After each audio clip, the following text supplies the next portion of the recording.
In this video, we will talk about how to multiply mixed numbers with fractions. So I have two examples for us to work through here. Let's check out this first one. Let's say we have 2 4/5 times 1/4. So we have a mixed number and we're multiplying that with a fraction. How can we do that? Well, we first want to convert this mixed number to a fraction. So to do that, we can take the denominator, so 5, multiply it by the whole number of 2, and then add the numerator of 4. So sometimes people call this the C method because the steps that you take form a big C. So 5 times 2, that's 10, plus 4 is 14. So we can rewrite this mixed number as 14 over, we keep the same denominator, so we keep the 5, so we just write it as 14 over 5. So what we've done is we've rewritten this mixed number as an improper fraction. And what we'll notice is that we can just multiply this with 1/4, we can just bring that straight down since it's already a fraction. So we can do 14/5 times 1/4. Now when we're multiplying fractions like this, we just multiply the values in the numerator straight across, and we multiply the values in the denominator straight across. But before we do that, if we want, we can look to see if we can cross-reduce it all. So if we look at the terms that are diagonally across from each other, can we reduce any of the terms before we multiply? Well, it looks like 14 and 4 can be reduced because they share a common factor of 2, or in other words, they can both be divided by 2. So what we can do is we can say, let's do 4 divided by 2, which is 2, so we'll make this a 2, and then 14 divided by 2 is 7, so we can cross this out and make it a 7.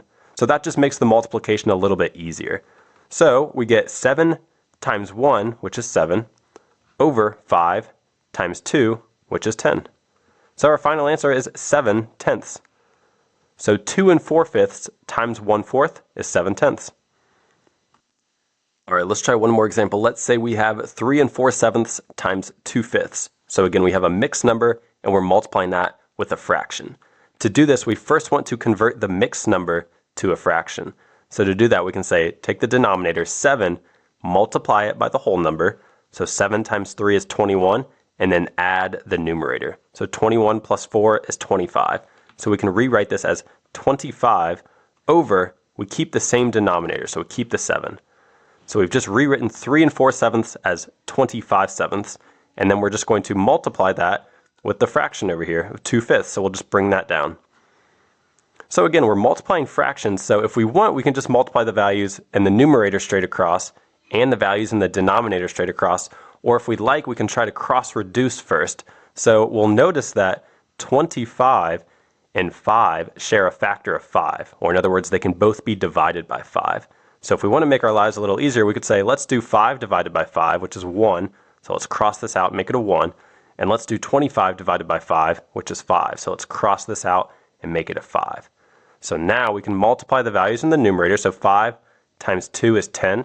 So we get 10 over 7 times 1 is 7. So here we have 10/7, so that's an improper fraction where the numerator is greater than the denominator. So for our final answer, let's convert it to a mixed number. So we have to ask ourselves, how many whole 7s will go into 10? Well, that would just be 1. So we get 1 whole, and if we put 7 into 10, how many is left over? That would be 3. So we have 3 over, we can keep the same denominator of 7. So 3 over 7. So 10/7 can be rewritten as 1 3/7. So this is our final answer. 3 4/7 times 2/5 is equal to 1 3/7.